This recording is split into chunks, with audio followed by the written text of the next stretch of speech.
Seja bem-vindo ao episódio 2, que vamos ter até 8 episódios aqui falando sobre vendas de vendedores do varejo. Hoje eu quero responder algumas perguntas, na verdade são 5 perguntas, que são perguntas que eu mais recebo de vendedores. A primeira pergunta, indo aqui como sempre, direto ao ponto, é como aumentar a venda dentro do PDV. Essa é a primeira pergunta, a pergunta disparada que eu mais recebo, que as pessoas comentam comigo. Então eu coloquei aqui alguns pontos. Como que eu posso aumentar a nossa venda dentro do ponto de venda? Tem alguns caminhos. O primeiro é o que nós estamos fazendo aqui.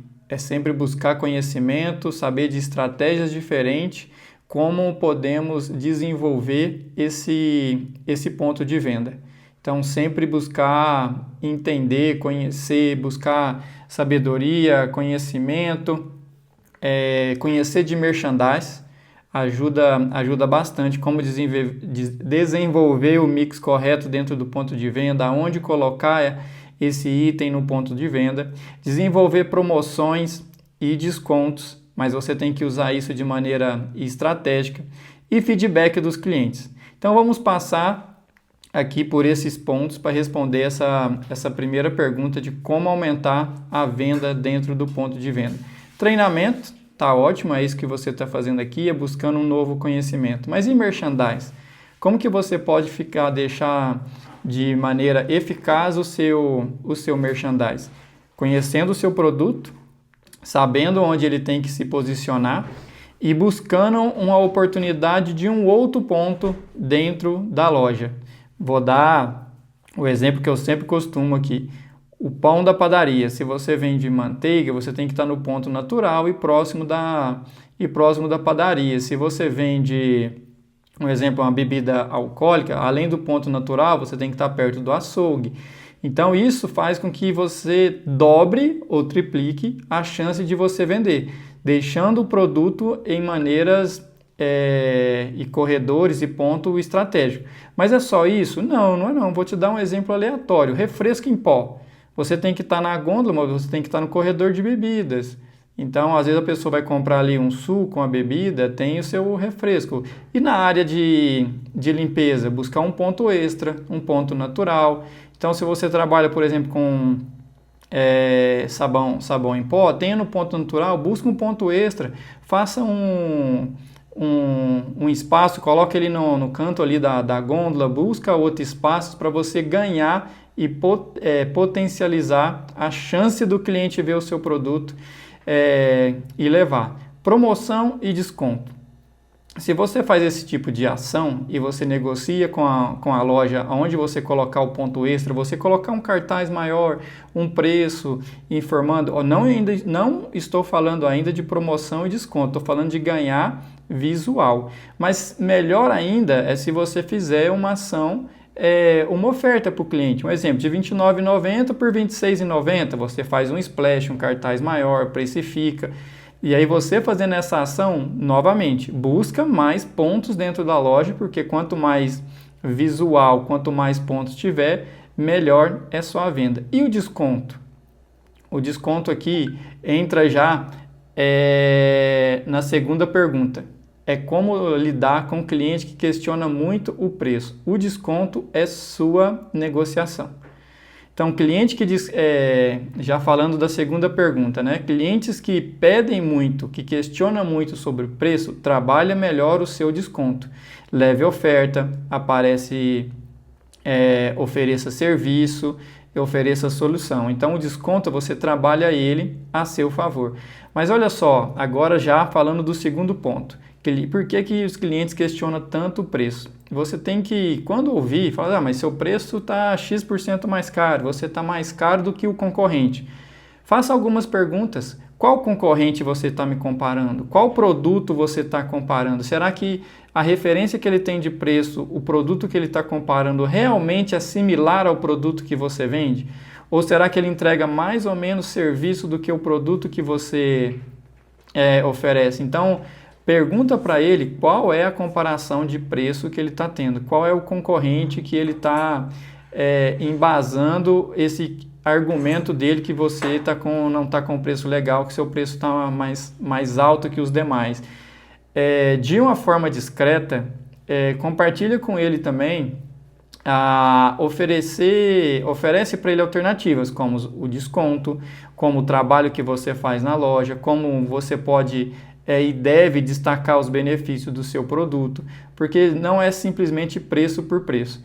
Caso ele esteja comparando e o seu produto realmente tem um valor maior do que o valor do concorrente, provavelmente você oferece mais serviços e benefícios. Então, isso tem que ser bastante evidenciado para ele, para que ele veja e perceba que não é só preço, que você está entregando mais serviço. Então, evidencie muito os seus diferenciais. Então, acho que deu para compreender legal como que você pode contornar esse caminho do meu preço, né? Do seu preço não tá legal. A terceira pergunta é sobre troca e devolução. Como eu devo proceder com troca e devolução? A pergunta que eu recebi foi assim: o meu cliente só fala que vai comprar de mim quando eu resolver para ele os problemas de troca e devolução. Aqui temos que fazer um parêntese.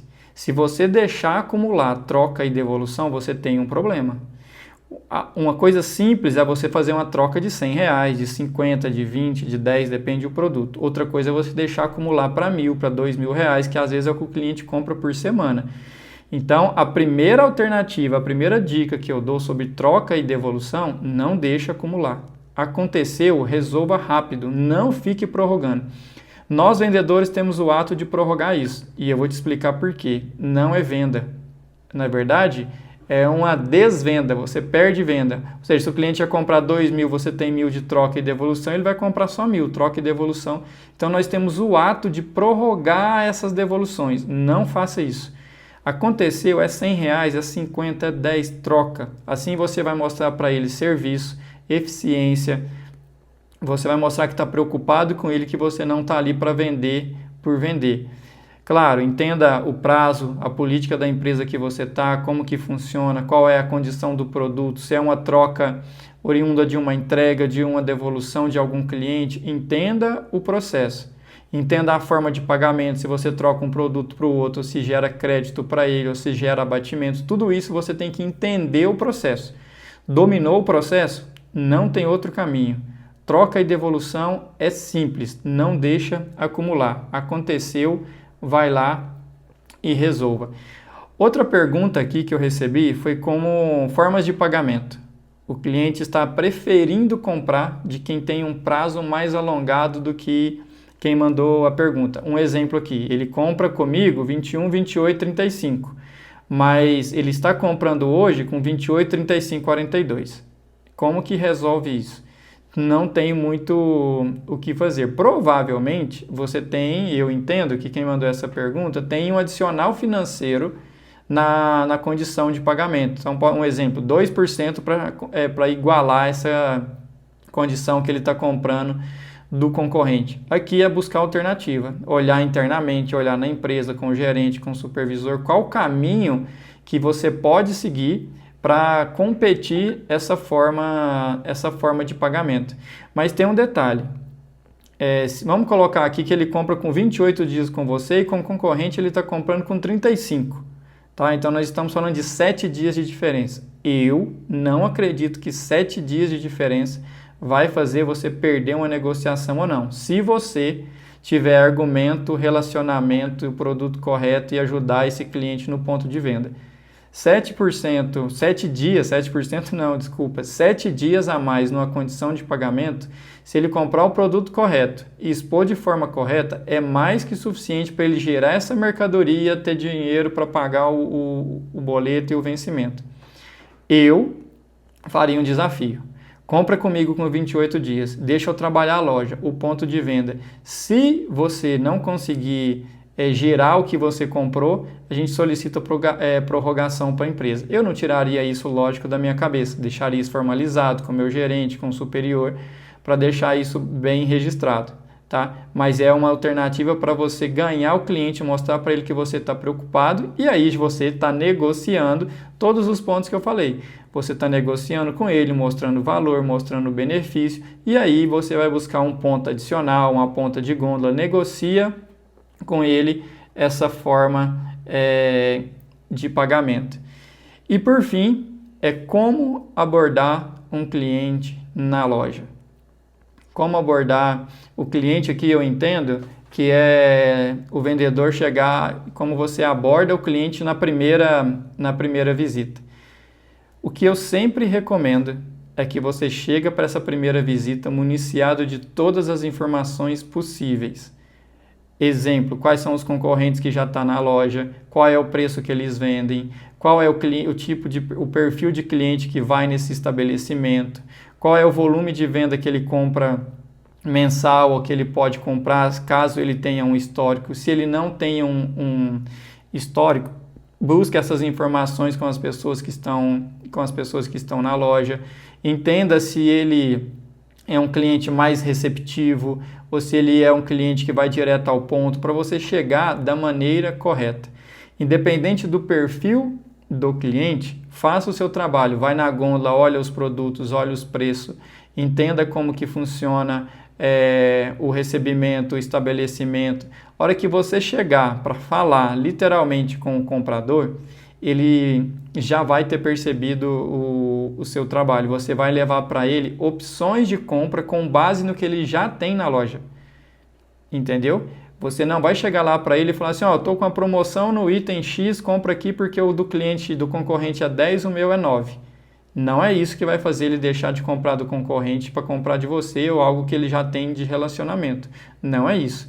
Você tem que levar para ele oportunidade. Mostre para ele que você já viu qual é o público dele, que você fala, hoje eu senti a falta desse produto na sua loja, deste. Dá umas 10 opções. Dessas 10 opções, se ele te der a oportunidade de trabalhar 3 no primeiro pedido, 3 itens, você aos poucos vai desenvolvendo os itens. Você precisa conquistar mostrando para ele que você é diferente dos demais, que você preocupa com a loja, que você fez seu trabalho, que você entende, que você visita a loja, que você visita o depósito, que você, se precisar, limpa a gôndola, expõe o produto na gôndola, que você tem um produto diferenciado. Leve para ele algo que os demais não estão levando, senão você só vai ser mais um dentro do cesto e provavelmente ele não vai comprar. Mas mesmo você fazendo tudo isso, provavelmente ele vai te testar. Ele não vai comprar na primeira vez, talvez não na segunda, talvez não na terceira, talvez na quarta ou na quinta vez.